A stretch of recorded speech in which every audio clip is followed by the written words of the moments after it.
முஸ்லிம்ல வரக்கூடிய ரிவாயத், ஹதீஜா ரலியல்லாஹு அன்ஹா அவங்களை பத்தி சொல்லும் பொழுது ரசூல் ஸல்லல்லாஹு அலைஹி வஸல்லம் சொன்னாங்க. எப்படி சொன்னாங்க தெரியுமா?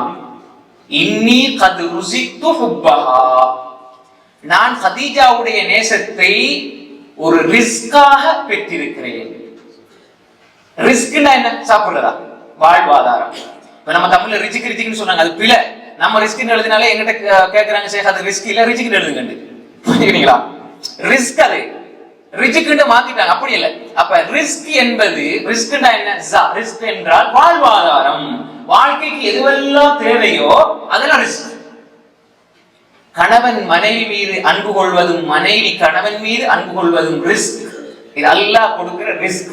ரசூல் ஸல்லல்லாஹு அலைஹி வஸல்லம் சொன்னாங்க, இன்னி கத் ருஸிக்து ஹுப்பஹா, நான் ஹதீஜாவுடைய அன்பை ரிஸ்காக வழங்கப்பட்டிருக்கிறேன்.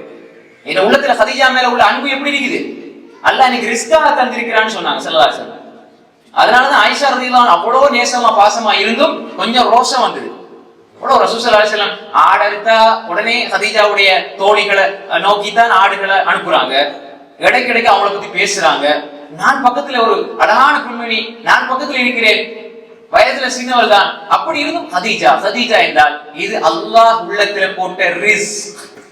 அது அப்படித்தான், அது அப்படித்தான். எனவே அல்லாஹ்வுக்காக அன்பு கொள்ள வேண்டும். அல்லாஹ்வுக்காக நாங்கள் அன்பு கொள்கின்ற பொழுது அந்த ஹுப்பு கூட கூட அது அல்லாஹ் தார ரிஸ்கா பாருங்க.